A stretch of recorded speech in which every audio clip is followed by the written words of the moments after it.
Hello, everyone. Welcome to Be Seen. I'm Brandon Lou, and this is Comic Conversation. And there's a lot going on. Of course, Falcon and the Winter Soldier is on now, and WandaVision wrapped up. You got Invincible on Amazon, and you have Justice League Snyder Cut, which I still haven't watched. I'm a terrible host. I'm sorry. But that's partially because I'm looking towards the future. I'm looking forward to what's next.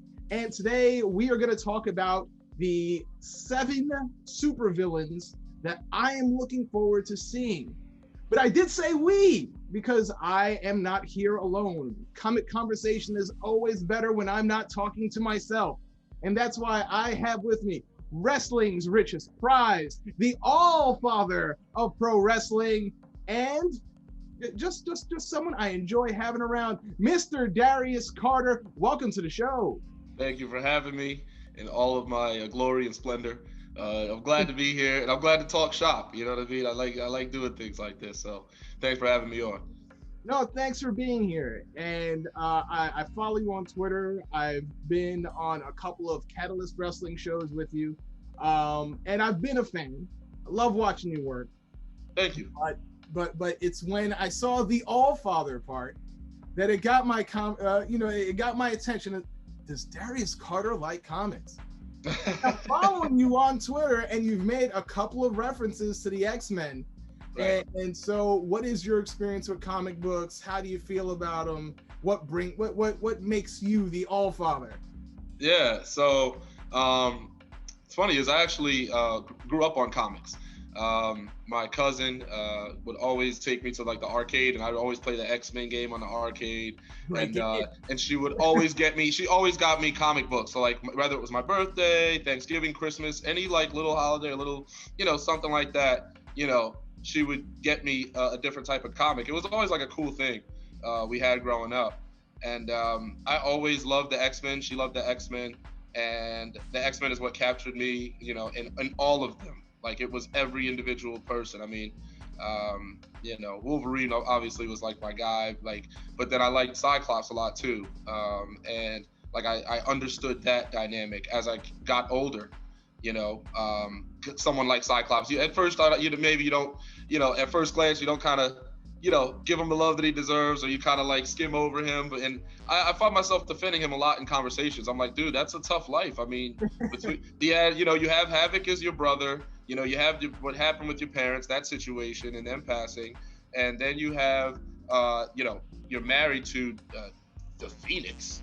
I mean, Jean Grey. I mean, you know what I'm saying? And you're the leader of the X-Men. It's like there's a whole lot of responsibility that's thrust upon him, and I don't think I related to that growing up. Like I just had a lot of responsibility growing up, even though it was just for myself. I didn't have siblings or anything, but like I knew, and I was raised in a way that I had to look out for myself. And the first way to do that is academically, and to get yourself in better places so that, you succeed. And that's what my mom, had instilled in me. And I kind of connected with that as I got older with Cyclops. He's just a leader, and it's hard. It's hard to be the leader. It's hard to be the one on the front lines. It's hard to be the decision maker, but someone has to do it. And who else really could have done that in the X-Men? I don't think anyone could have done that. Some people will say Storm, and then I'm like, but Storm would go back, every now and again to the native land. She would leave the X-Mansion. You can't have a leader leaving in the middle of the night, you know what I mean? Like that. So it's hard, and it's like Wolverine obviously wasn't going to be the leader because he's Wolverine. Who would have been the leader? Who could have stepped up to do what Cyclops did? And the answer is no one. And I think if people really thought about that, I think he'd get a little bit more love, and I related to him. So yeah, the X-Men was it, man. I love the X-Men, little things, about every character. Jubilee was fun, Beast and Iceman, I just had fun with a lot of people, so yeah. Well, I'm looking forward to having some more fun, because there's definitely some X-Men villains that I'm going to bring up, because I know I want to see them.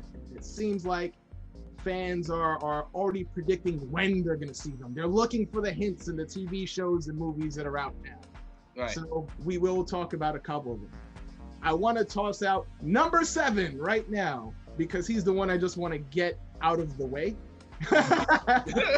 just say it. Mephisto, number 7, Mephisto. I just get him out of the way because honestly, I'm tired of talking about him.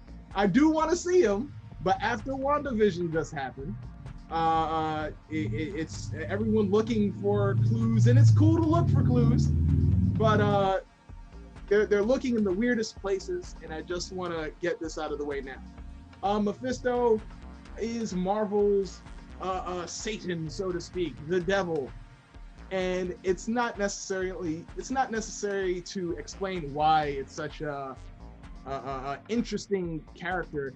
Even now, the current conversation on the internet circles around Lil Nas X and lap dancing on the devil. But he has his fingers in so many pies in comics. And I don't know if anyone's ever compared you to the devil, but I do feel like you can be a ruthless villain. How great is your desire to see Mephisto in the MCU? And do you think it's even possible to have the devil in an almost family branded franchise? Yeah, I mean, I'm interested in how they use Mephisto, because Mephisto could be used in like making the deal with the devil. He's a deal maker, and they could use him a lot in the shadows. They can use him a lot, in people's minds and kind of controlling their minds and stuff like that. And they could build into him really well. So I like that concept of him. I'm kind of with you though. Like this, in terms of like the excitement of him, I'll enjoy him being there, but he's not particularly somebody that I felt like I needed to see. But it's a good decision to bring him in, because it does open a door to like Ghost Rider and those types of theories and everything like that. If you're going to get everybody together, it gets people talking. And he is a major enough villain. I mean, you will have to get into Mephisto at some point. Once you start getting into, the more you get into Scarlet Witch and in these powers and Hex and everything like that, you can't skip wizardry. You can't skip like the, you know what I mean? You can't. Now we're going to get into the Baron Mordo. Like, it just has to happen. So yeah, Mephisto's cool. I've never had an issue with him. He's never. I think he's good to be there. He's a good villain. He's not my personal favorite, but I enjoy him when he's there. Just again for like the deal making and like how he kind of messes with your mind. And he's not like he's not a run of the mill stereotypical. He's not like a, I don't know. Like I like his style, but I just have others ahead of him. That's all. Well, I like Mephisto. I'm a big Spider-Man fan, so of course he has his deal for a Brand New Day with Mary Jane, and not my favorite storyline, but it just goes to show how this supernatural creature can involve himself even with street level heroes, and I always want to get your opinion as the dark arts champion yourself. So it's necessary to get that endorsement from the champion of dark arts. 73 days. Sorcery of your own. Yeah, 73 days is dark arts champion. So I'll be collecting from all around me and all in the earth and all that is. You know what I'm saying? Absorbing that power as the All Father. It's amazing. We bounce off of each other. Myself in that championship, we draw one another to each other. It's nice. It's like it's a law of attraction, if you will. So I'm glad to be Dark Arts champion. I'm glad to talk about these things because there are a lot of influences on Darius Carter that are spawned from comics, and I don't always talk about it, but it's there, and it's like that. There's some real depth to some of these characters, and I guess we'll get into that, but. Absolutely. But yeah, and also there's a lot of parallels between wrestling and comic books, and it goes way beyond the tights. Right. So I'm going to talk about now number 6, and I feel like I'm cheating with this one because there's been hints, and I guess technically he's appeared, but when it comes to the Incredible Hulk and the MCU, there's there's some continuity issues that I can't tell what is canon and what's not. That's what happened when the actor changes every movie. But no. Oh well, did those count? No, but number 6 is the leader, who is his real name or his former identity, Samuel Stearns, was just a janitor in a facility where there was a gamma radiation leak, and just as the gamma radiation gave Dr. Bruce Banner his strength, his brute strength, Samuel Stearns, who was not of a lot of intelligence, ended up expanding on his intelligence so that it swolled up his brain and he became the leader. And at the end of the Incredible Hulk movie, we did see it looked like the origin of the leader. He was coming, and we know that the Annihilation will be reappearing. He'll be returning in the She-Hulk TV series. That said, all hints aside, still no confirmation we'll see the leader in his green big-headed form. I'm looking forward to seeing him. Now, in pro wrestling, we often find ourselves in a situation where one of my favorite villains, Ted DiBiase, is a cunning man, who I find him an underrated villain to Hulk Hogan. Right. Whereas Hulk Hogan was the brute strength who's normally fighting the likes of Andre the Giant and Kamala and King Kong Bundy. Right. All of a sudden, here comes Ted DiBiase. Mm-hmm. Where does that intelligence play in for you going up against a great wrestler of great strength? And how do you make that work for you? And how does that work for villains? Yeah, so at that point, you have to try and pick apart the opponent, and you have to try and pick apart your opposition. You have to kind of break down the situation. That's what makes you a leader. So if you go into a fight and you know that the guy's stronger than you, I mean, you have to accept that. You know, you have to accept that if this man grabs you, he's going to be able to throw you. He's going to be able to toss you, and there's not much you can do about it. You know, so you have to find a way to strike. You know, you have to find pressure points. You have to find weak points. And that's why I always like watching hand-to-hand combat in the comics, because I'm watching where you're hitting. You know, it's not just a punch. It's, is it a chop and you're blocking with your wrist? The martial arts of it, it's all very important. So for me, intelligence is mandatory when you're in these fights. You have to pick apart and dissect your opponent. If your opponent has a bad knee, you got to attack the knee. If you see that they use their arms a lot, then you're going to attack their arms and take away their offense and try and throw them off their game. It's a very mental procedure, and you have to, you're going to have to weather the storm, because at some point they're going to get a hold of you. You have to be realistic, you know. You have to realize that you're going to get beat up a little bit. You're going to take some licks. You know, you can't just think that, I'm going to face a strong guy, I'm going to completely mop the floor with him. I mean, if the guy is strong and has technique, which is important, it's not just strength. If you are strong with technique, then all right, I know I'm going to take, it's going to be an interesting ride, but I'm going to have to do what I have to do. And that's why people say vicious or what have you, and that's what they say the villains will have in the comics. But it's like, sometimes you have to put it down, and you got to end it when it's time to end it. You know what I mean? And that's what I like. I like the villains that they will cross the line if necessary to make their point, because that's how much they care about it. And that's a mental faculty that's important to me, you know, as a wrestler, as a performer, as a human being, you know. Absolutely. Of course, fans who are watching Comic Conversation right now, I've already done an episode on the Immortal Hulk series. I read on Marvel Unlimited, so I'm 3 months behind, but as far as I know, the leader is still involved in a great storyline. So if you want to check out what the leader's up to now, check out Al Ewing's Immortal Hulk. It's a lot of fun. It's also kind of gross. There's a lot of body horror in there that I'm not used to seeing, but I'm happy to see the Hulk going back to his horror roots. That said, let's move on to villain number 5. That is the G-Man himself. I don't know if he's ever been called that or would even understand what I'm talking about, but Galactus, the big G. I am curious about where in the universe or should I say when in the universe he's going to show up. Right. That's what's most important. Yeah.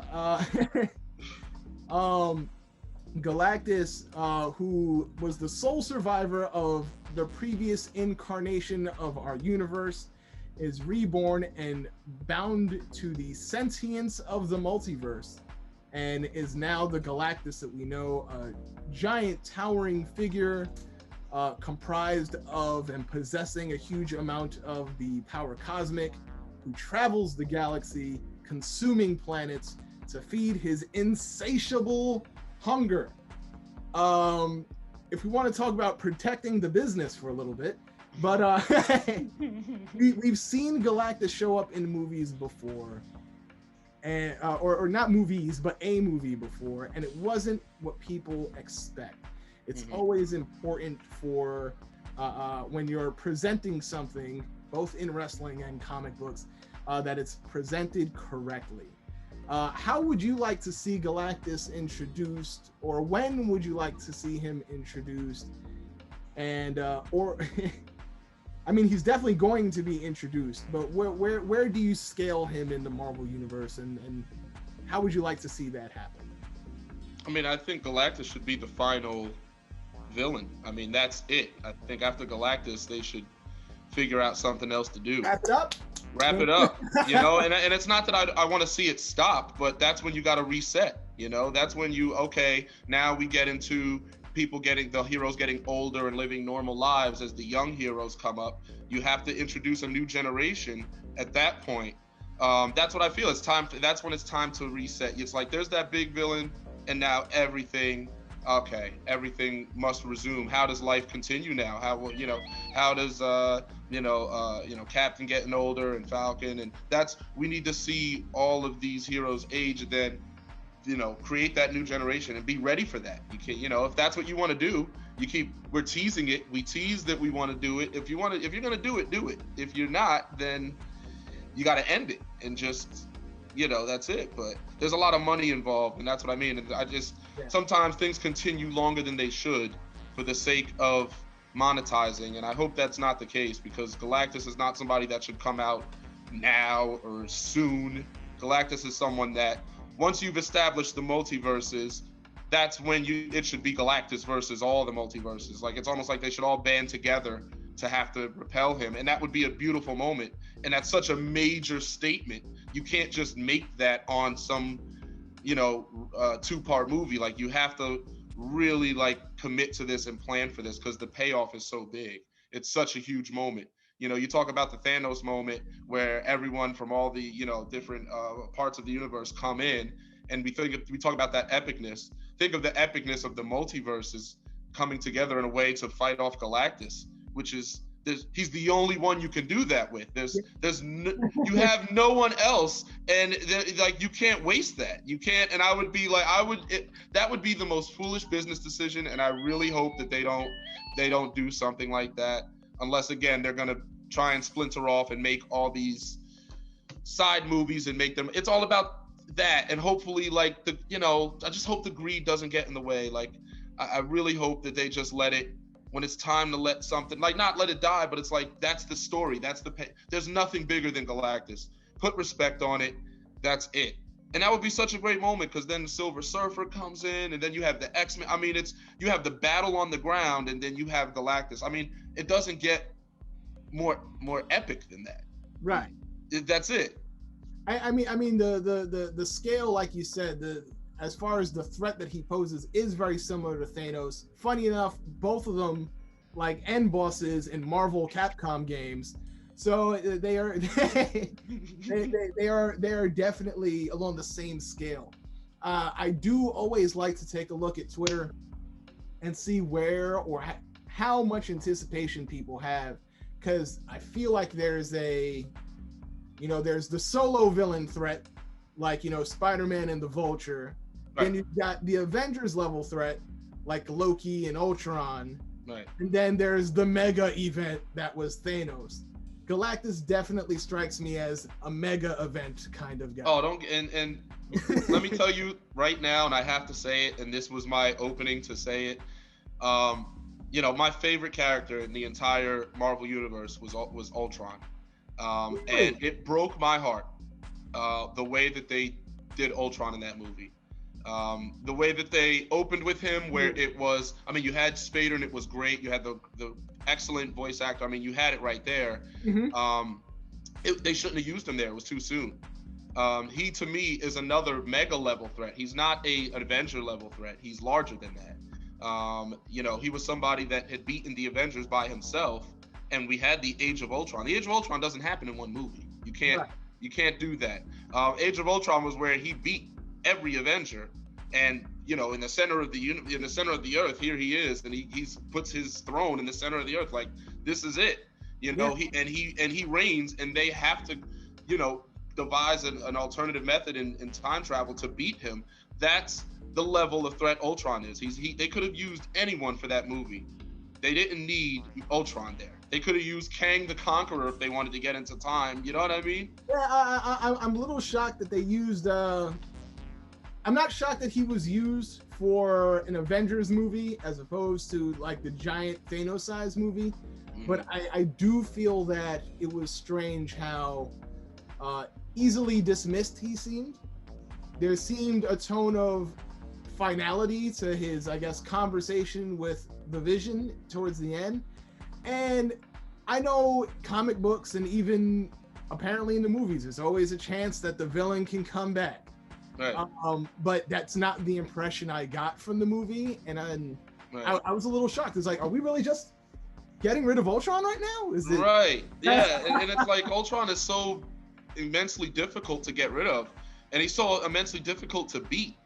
So it's like the guy is repelling Thor and Hulk and Iron Man at the same time. I mean, this is the type of power that he had, and in the movie they didn't give that to him. And it's like him and the Vision, when they had that fight, it could have been way more epic than it was. It's like I didn't know what was going on. It was just so many moving pieces, and again, they could have used so many villains in that place. If you just wanted to use a one-off villain, you can use a villain and make him look powerful, but Ultron is not that type of villain. Ultron is a Thanos level villain, in my eyes, if not almost higher, because Ultron again did defeat the Avengers, in the comic, and this was something that was considered canon because he just went back in time and beat him. So, or canonical in a sense, No.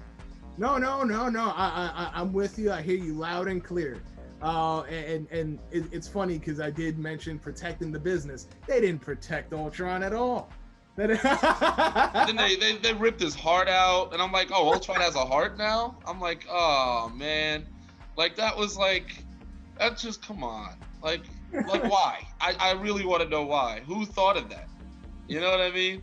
It's a shame because like in the beginning it seemed okay because the no strings on me and like what he was talking about with the Avengers, like he was digging in, and I draw a lot of inspiration from Ultron because Ultron was created for that purpose.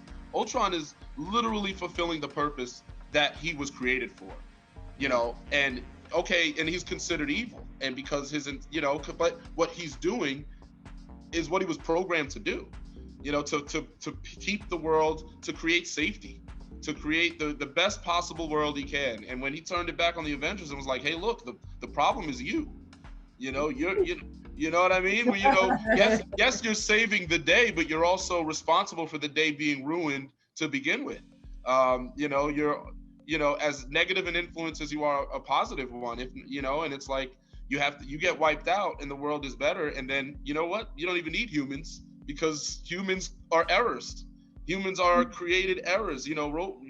Electronics and robots are literally created perfection. And there's a deep mentality to Ultron. And then with Adam Warlock and the obsession with Adam Warlock and wanting to create the ultimate hybrid of man and robot, like that's some really deep, psychological stuff, and Ultron deserves that credit. And I always take that with the Carter character because it's always like, when is enough? And Ultron's the type where it's never enough, always improving upon himself, always, getting better and stronger. You never see him the same way twice. And that's a testament right there.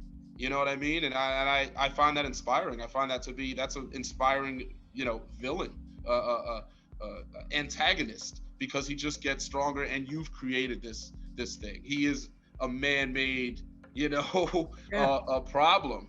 He's man unto himself.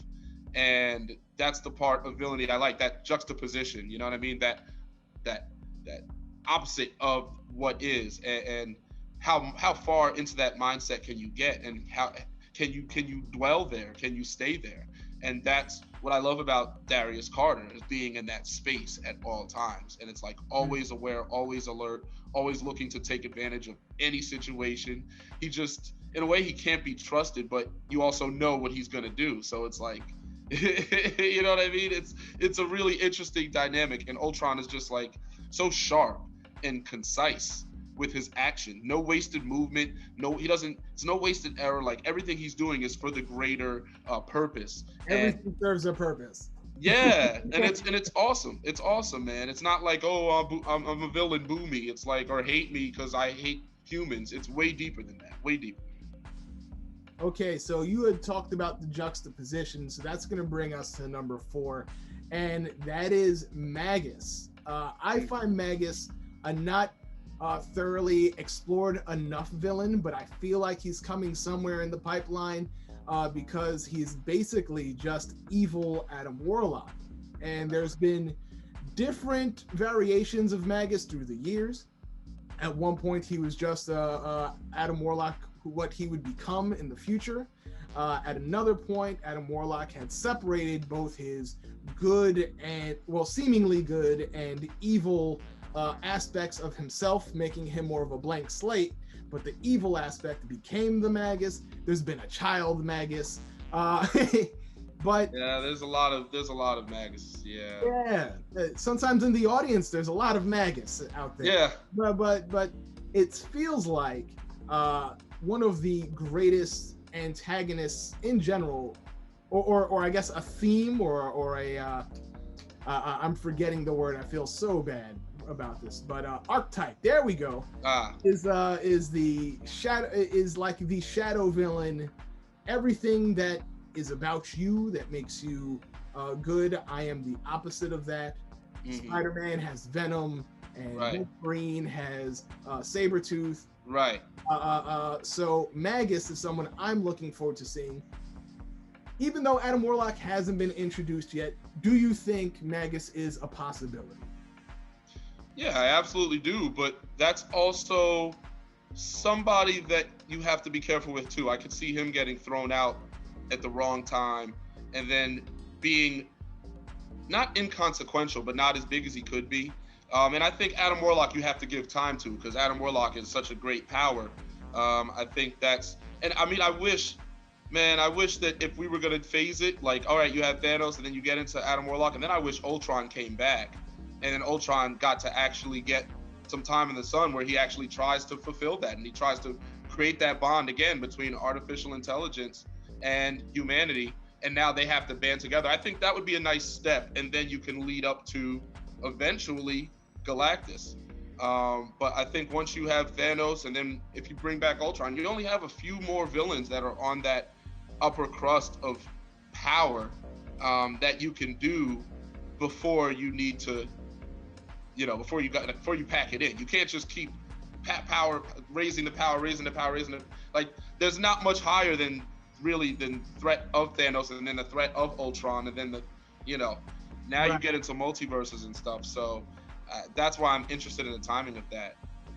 But yeah, it's like with Magus, I think you should kind of take your time. I think you got to establish Warlock first, give him that respect. And then you have to have a plan with Magus though, and which type of Magus you want to use. Because there's so many different. At the white-haired Afro one. Right. Or not the the one I want, but that would be hilarious. But that might also ruin the character, so I don't know. Yeah, we'll see how that one is. But I'm also not super invested in Magus. So it's like I'm not as invested as I was like if it was Ultron, where I was like, oh man, this kind of like broke my heart. You know what I mean? Like Magus, I'm not. Either way, I'm not gonna be offended if that's a character that they don't get right. You know what I mean? Because I'm more invested in Warlock, and I'm more invested in how people react to Warlock and what that means for the powers cosmic and that universe, because I love the power cosmic. And there's some really interesting characters with the power cosmic. And we can get deeper into Strange and Doctor Strange and the power. It's such a fascinating thing. But again, there's only so much power that you can raise before it's like, all right, it's time. You know what I mean? Right. So So moving on to number 3, and it's funny because I'm still thinking about number 5, because when we were talking about juxtaposition in the same conversation, we weren't just talking about Ultron being the juxtaposition against man, but you also talked about him not necessarily being wrong. He, at least from his perspective, he's correct. He is absolutely, and I think that's what makes a great antagonist. Not being, oh, I'm the bad guy, right, but no, I'm correct. Right. Though as the leader of the Brotherhood of Evil Mutants at some points, he's never really had a problem being the bad guy either. So number 3, Magneto. Finally, some X-Men talk. Magneto. And I know we've brought up time and when's the right time to bring someone in. You got to be careful. I feel like there is some hints of mutation. We've touched on the Inhumans in the past in the MCU episodes of Falcon and the Winter Soldier have shown up, and Falcon brought up the big 3 to Winter Soldier, which is aliens, cyborgs, and wizards. Mm-hmm.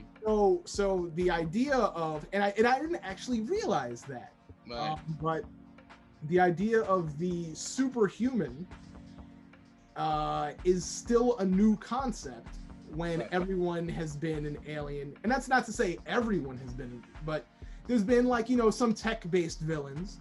Right. Normal humans with super strength is still uncommon in Marvel's universe. Right. And that's what people need to remember. That's a very good point to make too.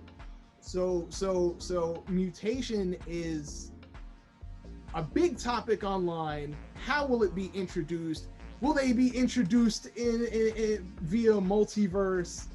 Personally, my feeling is it should just be as it always has been, the next step in human evolution. We've had all this crazy stuff happen on Earth.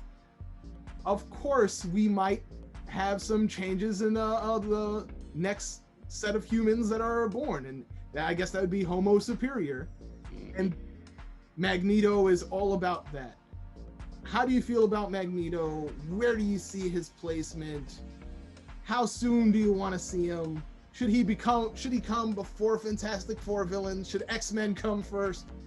I'm gonna stop talking. What do you want, Darius Carter? No, I mean, Magneto is another right there with Ultron in terms of favorite characters, and I grew up with Magneto really. And I understood Magneto. Magneto is definitely the antagonist. He was definitely a villain, and I think that needed to be clear. But he was so justified. He made a lot of sense. He was like the first villain that really made a lot of sense to me. And it was like, I get it. I mean, it's wrong what he's doing, and it's brutal, and he's vicious. And again, you didn't see his face as much in the comics because it would be the shadow over his face with the helmet. You know what I mean? He wasn't just walking around without his helmet on. He would come out from the darkness. You'd see the eyes light. Like, Magneto was an intimidating presence. He didn't have to physically be there for you to feel him. And he would, and that's what I loved about him growing up. He felt so powerful.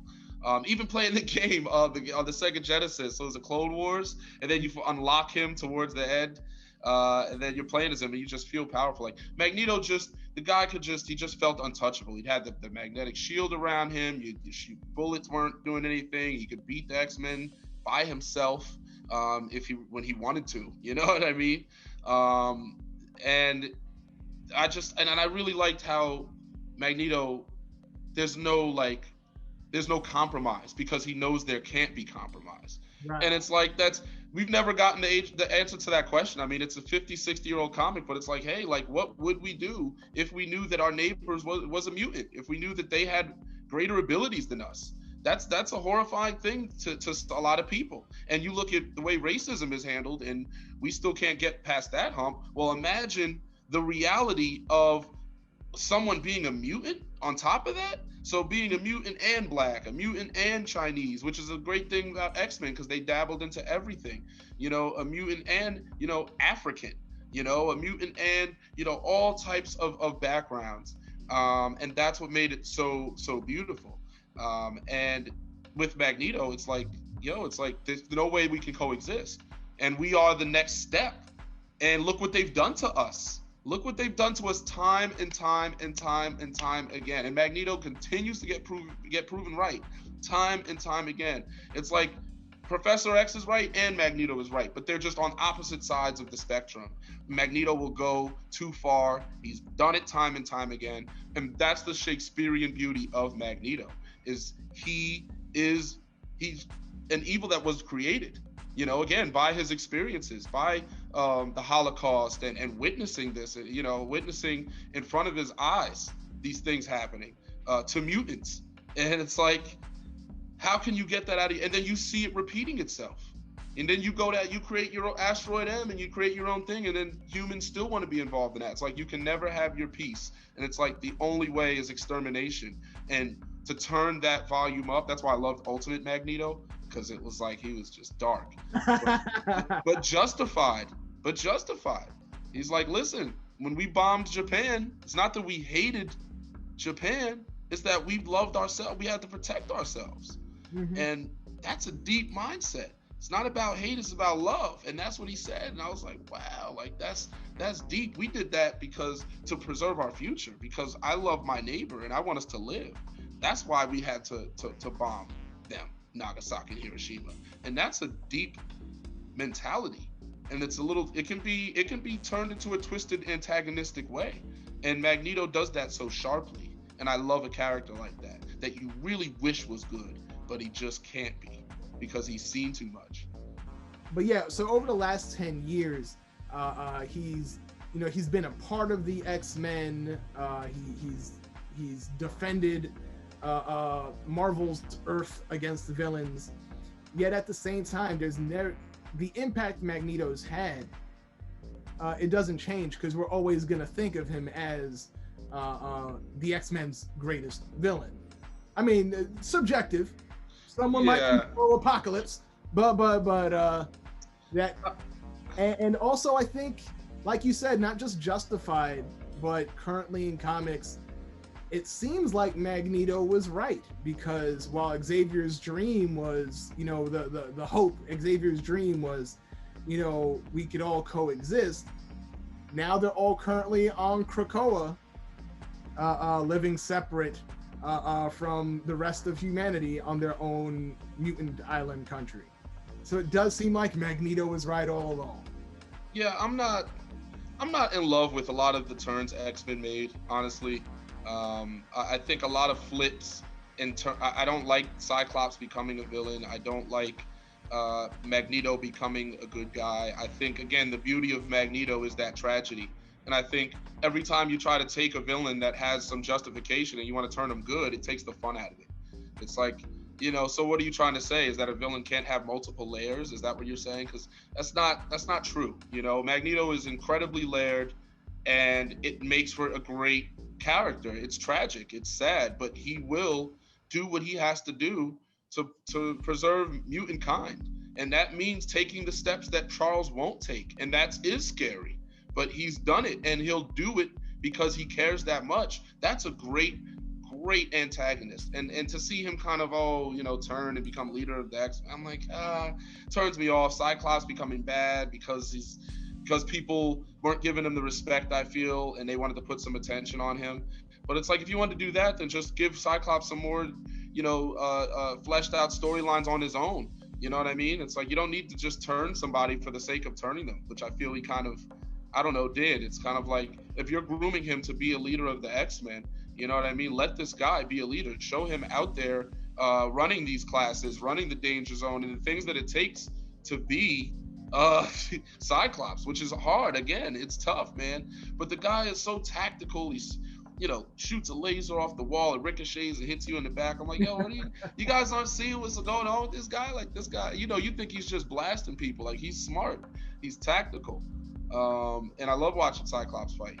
So yeah, the X-Men, man, like that to me is where it's at. And I hope that with Magneto, like I really just have no interest in seeing the good guy Magneto. If you're gonna bring him in and do that, you have to flesh out the mutants first. You don't just rush into him. So you got to get into that discussion. You have to let the Avengers kind of meet this mutant kind situation, which they haven't even really considered. Where do they stand with the X-Men? What does it mean?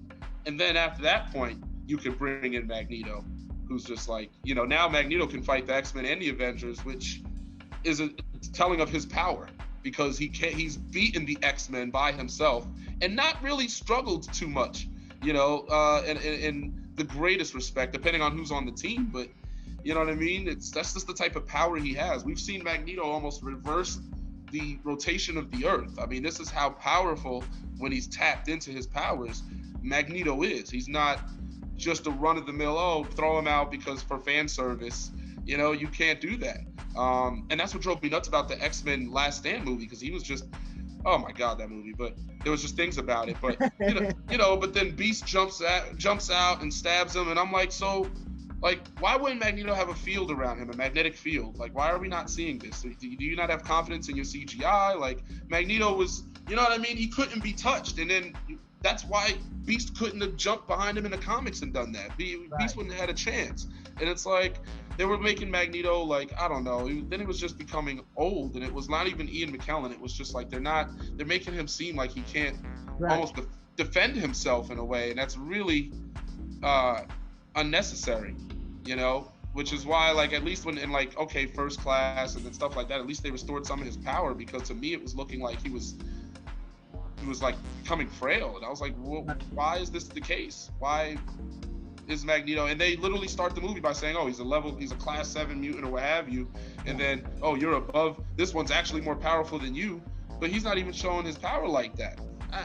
Come on, man. Like, that's what I want to see. Take your time with this stuff. X-Men is the best, so don't mess it up. Like, it really is the best, and you can do so much with it. Series, Netflix, like, you can really run off of the X-Men name. So just don't rush them out there. Don't shovel them in. Like, take your time. Introduce that discussion of mutant kind, because this is a time where the world could be ready to talk about it. Because again, the world is going through this all now. Racism all coming back to the forefront, and how people have been feeling, and then you bring in the added question of mutant kind in the comic setting. Like, that's a lot of discussion right there, and that's a lot of topics that it's hitting home on. Yeah. All right, so we'll move on to number 2. I saved these last two only because of the way Marvel seems shaped right now, at least in the television series. And so I saved them for this moment. Number 2 is going to be Norman Osborn. Yeah. We've got Spider-Man movies. We still don't know exactly what's in store for the third one. We're getting some hints, but there's a lot of rumors, way more rumors than hints. So it's tough to see what's going on there. But Norman Osborn is more than just a Spider-Man villain. Over the years, he's managed to become the leader of the Thunderbolts. And we've seen, we may see the Thunderbolts in the future, but don't know 100% for sure. And then after Marvel's Secret Invasion, he ended up leading America's super spy organization, Hammer, after S.H.I.E.L.D. was dismantled. Currently in the Marvel movies, S.H.I.E.L.D. is already dismantled, and we do know that there will be a Secret Invasion TV show. So Norman Osborn, I'm hoping to see him real soon, whether it be in Spider-Man or somewhere on Disney Plus. Yeah, right. So he's gonna have my number 2 spot for right now. Yeah, Green Goblin is always somebody I enjoyed growing up. He's someone that I grew into. At first I liked him. I thought, all right, that's a cool, character, and like the throwing the bombs and the gas, and he was always smart, and the glider. I was like, all right, cool. But then like I grew into him and like really learned more, dug into him and Norman Osborn and the psyche and the mentality. And that's another inspiration, another source of inspiration is just, that darkness inside of him. The level of depth there is to him, and his weaponry and how he battles, how he fights. He's very tactical, very precise, and he always has a strategy, always has a plan. He's not just one of those villains, again, that you just throw out and you just beat on a Tuesday. I mean, he's a problem, you know, he's a threat, a serious threat. And I like the business side too, where he's like, all right, he's kind of taken over, and there's a whole lot of political discussion of him, and like he's a multitasking antagonist, and those are the most fun because he can be so many things. He can be Norman the businessman, Norman the politician, Green Goblin, all incredibly threatening in their own right. And yeah, he is definitely bigger than a Spider-Man villain. He's one of the few that has actually defeated Spider-Man. Not many have.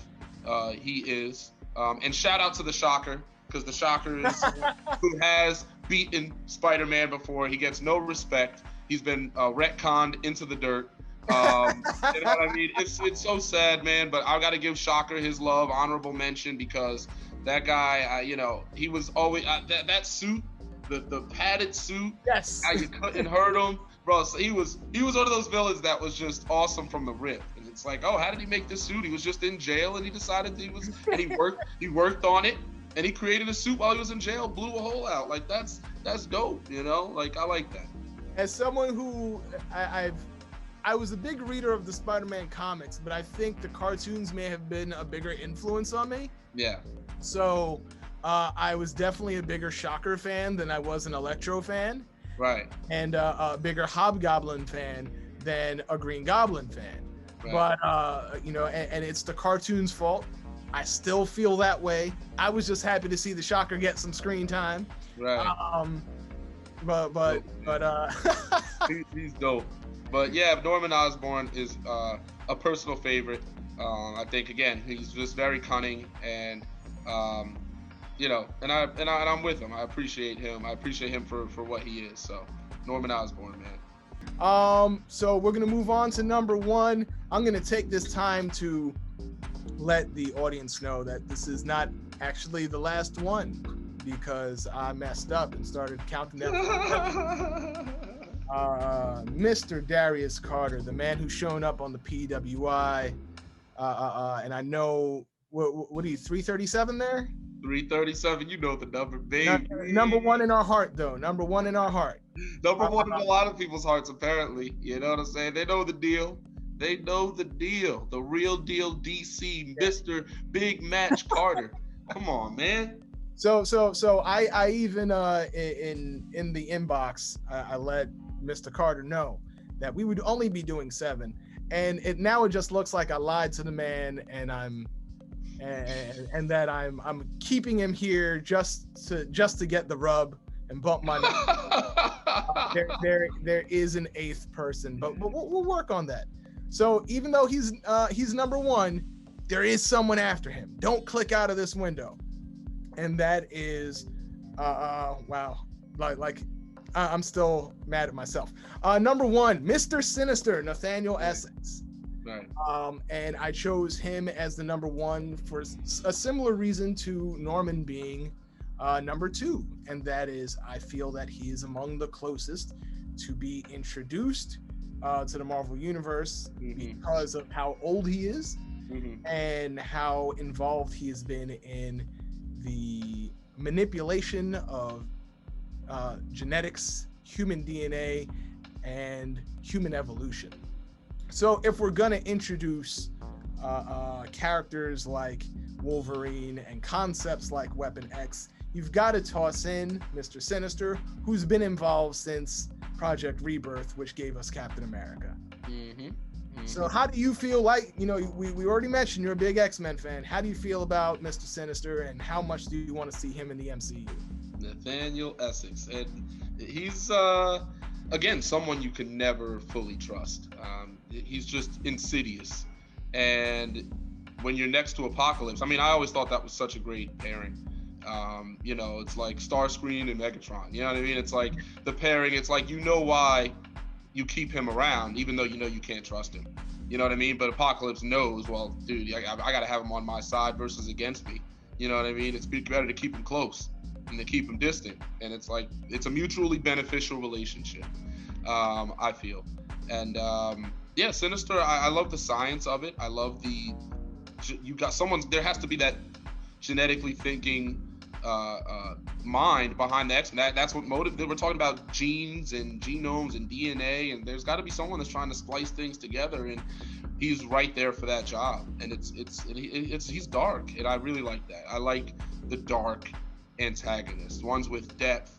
One who would, I mean, he's literally doing this for science and for survival, and it's like there are people like that in the world. You know what I mean? Like just cold and just they cold to the touch. I mean, you can't even feel life in them if you touch them, and that's what Mr. Sinister is. And it's dark.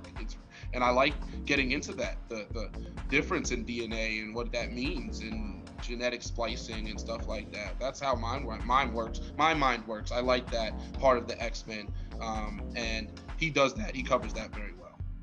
A little bonus one, because as I've already said, there is someone else I wanted to mention, and just to make things fair, Mr. Carter, I'm gonna let you say someone who you want that maybe I left off. But let me go and say, I guess the real number one, a bonus number one, Dr. Doom.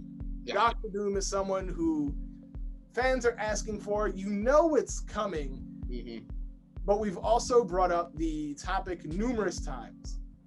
And I'm sorry I keep bringing up these cosmic villains that you can't just bring in right now, but I've got to get these numbers, so I got to include the best choices. So,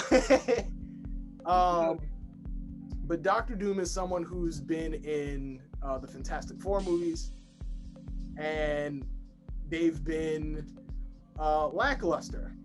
No, absolutely. You know, there are people who actually do enjoy the first one. I don't think it's terrible, but I don't love it either. I think it was more the script. No matter what version of the Fantastic Four movie you're watching, it seems like Doom just can't be done right. So Doom is someone I want to see, and I want to see him done right.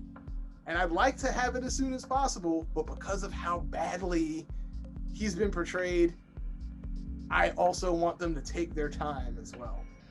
How do you feel about Doom as it stands, especially since you've been very open about characters you do like and characters you're less enthusiastic for? Where does Doom rank for you? Doom is another one, right there with Ultron and Magneto, in terms of personal favorites, in terms of people who are justified and you understand where they're coming from.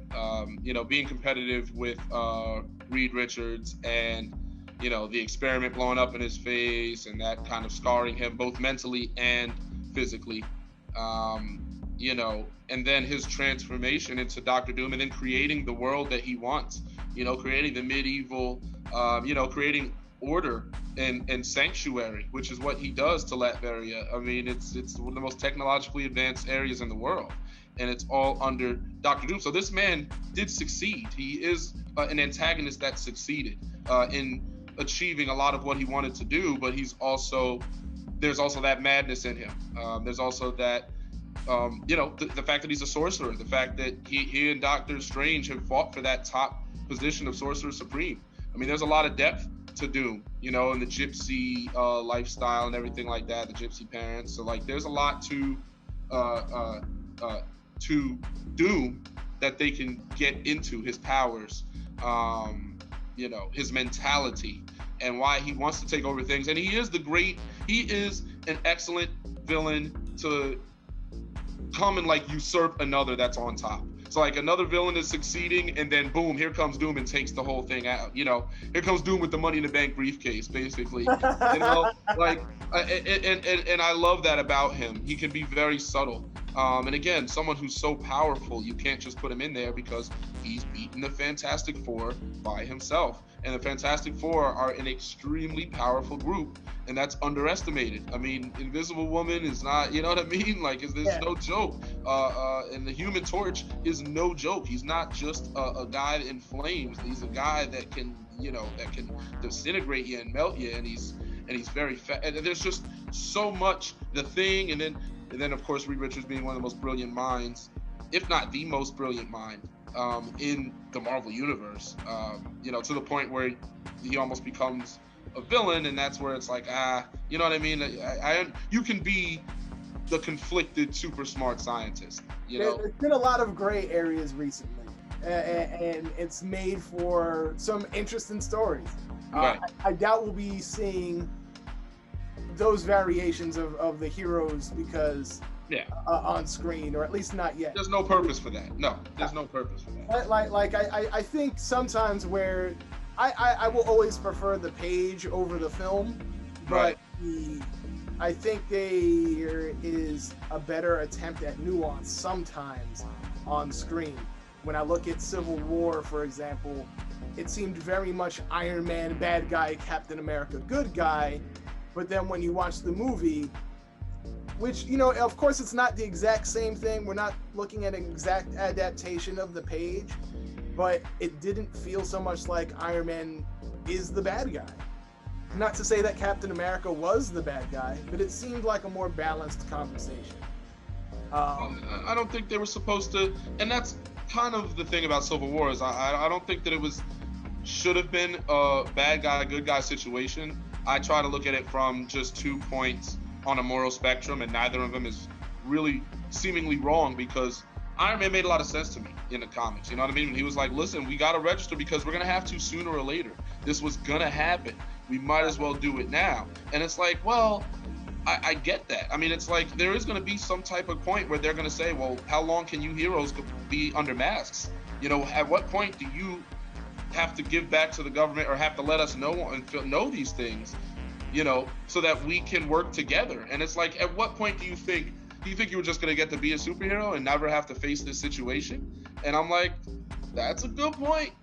You know what I mean? That's a strong point. You know, there's collateral damage, there's buildings that get damaged, and banks you think that they're not going to want to, some point, someone in the government with all that money isn't going to want to try and figure out who's behind these masks and stuff? Right. I don't know. And that's why Iron Man made a lot of sense to me. So I try not to look at it as good and bad, although I could see where they perceptive for easy optics. It's like, okay, Captain America is more good and Iron Man is kind of bad. But I think it was two shades of good, just trying to figure out the best way for the future of superheroes. And that's why I love that storyline. I thought it was very compelling when you look at it from that respect. Awesome. But yeah, hail Doom, dude. Hail Doom, bro. But I want to see some sorcery. I want to see some. I don't want to just see him with the gun and, you know, and just, okay, the armor. Like, let's see him like really twisting some people up. Doom's a menace. He's got a lot going on, and it'll be interesting to see exactly what he pulls off. Yeah, because he is science and magic. He's the best of both worlds. You never know. Best of both worlds. You never know what you're gonna get with him. That's it. So that is my 7, although it was really 8. But but that was my top 7 and bonus 1. But since I had a bonus 1, even though that was accidental, Mr. Darius Carter, is there someone you want to see that I left off the list? Who'd I leave off? Yeah, I mean that was a good list right there, man. There's not anybody in particular. You know, because the thing is like you want to say someone like a Doc Ock, but I like Doc Ock so much in Spider-Man 2 that right. I'm okay with not seeing him come back. Not saying that I don't want him in there, but Alfred Molina tore that up, and he made Tobey Maguire more likable as Spider-Man, because Tobey Maguire to me was not the best Peter Parker. I know some people say he was. Peter, I guess, is hard for people to get. But, you know, I look at Peter like the comics, like the Spider-Man 1, the PlayStation video game. Right. Like, that's how I look at Peter Parker. You know, he's a photographer and, you know, he's a scientist. And it's like, why can't they get that? Like, Tobey never felt that smart to me. Tobey never felt like, you know what I mean? Like, he never felt like he was a scientific whiz. It always felt, I don't know, that's just my opinion. But I never got necessarily, it's not that I didn't feel that he was a whiz, but I definitely feel like they were playing up the old school nerd archetype. And so he kind of looked kind of like socially awkward, like I don't want to say dopey. Right. But just kind of socially disconnected. Right. I'm more of a Tom Holland guy myself. Right, yep. But I can acknowledge that it does feel that the Tobey movies, not necessarily Tobey himself, right, but Tobey movies are more rooted in, Spidey's origins. Right. And the good thing is, this is not rumor. This, I believe, is 100% confirmed. Alfred Molina will return as Doc Ock in the next Spidey movie. Right. That was awesome. He ate that up, man. He really, really ate that up. I'm happy to see him come back. Yeah, I am too. So I don't know. I mean, there's a lot of villains that, those are really my top villains. I just wish they got them right. So it's kind of like, you know what I mean? It's like I want to see Ultron get another run, man. Like I want, and if he's gonna do it, then you bring him in with the Adam Warlock story, and really get deep on the artificial intelligence if we want to go there. I know it's a bit of a step, but you can do that, where he wants to fuse with him and that's some really creepy stuff. And I think we can, if you want to get a villain on that level leading into a Galactus, that would be the perfect way to do it. So in terms of who I want to see, I don't know. There's not anybody that I'm not pining for that. I just want them to get it right. Like I feel like we've named pretty much the good ones. Right. Get Electro right. I mean, come on. Yeah. You know what I mean? I would like to see that. I would. Yeah. That counts. I'm putting that counts, man. Like I know that we mentioned Electro before in comparison to Shocker, but I always really liked Electro too. And like that from being bullied to now you have all the power, and it's like it goes to his head, and there's some cool him taking over and taking all the electricity out of New York City. Like I like the conflict of Electro, and it's like just do the guy right, man. Like come on, man. Don't use him. Don't put a blue suit on Jamie Foxx. Like come on. It's like stop. You're not even trying. It's like come on. So yeah, I would like to see Electro done right. If I gotta say anybody, I'll say Electro, because I want him to get respect, because he was powerful. He is a powerful entity, and again, he's not somebody that you just beat on a Wednesday. I mean, Electro is a problem. So right. I would like to see him get some respect. Sure. It's going to be a lot of fun seeing what Marvel does do. Thank you for joining me. Thank you for talking comics with me. I appreciate it. A lot of times backstage, because I'm a guy with a microphone, I'm running around trying to figure out who I'm talking to next, and it's very rarely just a normal conversation. It's always talking about the next fight, or the upcoming fight, the fight that just happened. So it's nice to be able to just sit down and talk with you for a little bit. It is. I hope we can do it again in the future. We definitely can, man. We definitely will. Like, I feel bad too, because we don't always get to talk because it's just so busy. There's always shoots, and it's like, all right, promo here, match, promo, and then by the time we're done, it's like everyone's gone. And now with the pandemic, it's like we don't even go out afterwards. So it's right. Like, it's pretty much show and then leave. So it is nice to do this. So listen, man, I'm game for it. I hope you had a good time. I had fun. I know I had a good time. I hope the people had a good time. The people need to know where they can find you, though. I know wrestling is back. So where can we find you, sir? So you can find me on Facebook, Instagram, and Twitter, all at Mr. Darius Carter, Mr. Darius Carter. And then you can also find me on Facebook, my fan page, which is /Wrestling's Richest Prize. So that's where I do some unique posts, or some, just do a little something different there. But again, Facebook, Instagram, Twitter, all at Mr. Darius Carter. Very easy to find. You know where to see me. You're already probably watching me now. I see the impressions, even if you don't hit like and retweet. So, you know what I'm saying? So keep engaging, keep watching, keep imitating. And, you know what I'm saying? I'm going to keep doing my thing. Absolutely.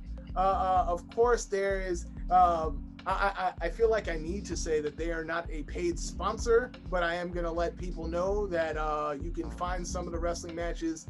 The pandemic is still out there. There's still wrestling not near everybody. So if anyone wants to check out Fight TV, I know they have a paid subscription service. And who knows, you might see Mr. Darius Carter showing up on a show very soon down the road. Well, you will. You'll see Catalyst. You'll see Catalyst Wrestling, and then you'll also see Pro Wrestling Magic. the Red Letter Day, which is going to be April 24th, Saturday, and then Sunday, April 25th. So it's a 2-part pay-per-view. Fight TV is hosting Pro Wrestling Magic Monthly because of me and because of my championship reign. I literally walked them to the table. I walked them to the table. The papers were signed. A picture of me was hanging, and I'm not kidding. And that's it. And they were like, listen, we know this man can lead the charge. So here you are, Mr. Carter, you know, thine are christened. And away I went. You know what I mean? 73 days as Dark Arts champion. So again, check that out. Facebook, Instagram, Twitter, / Mr. Darius Carter. Thank you. Thank you for having me. And of course, everybody, you can follow me at Lewis or Brandon on Instagram and on Twitter. You can follow To Be Seen at To Be Seen. And on Instagram, we are I Want To Be Seen. And just keep the conversation going. You can do that by commenting in the comment section. It's there just for you. Like, share, subscribe with all your friends. And the best part is, since Mr. Darius Carter is here, you can share with your wrestling fans and your comic book friends, and just let them know that we are here. Keep the conversation going. Let me know who I missed. Let me know what villains you want to see. Let me know what you think, and we'll be here. I will be responding to every single comment you leave, even if they're mean. Thank you for bringing on the bad guys with me, Mr. Darius Carter. Thank you for having me, and have a good one. The time for change is now.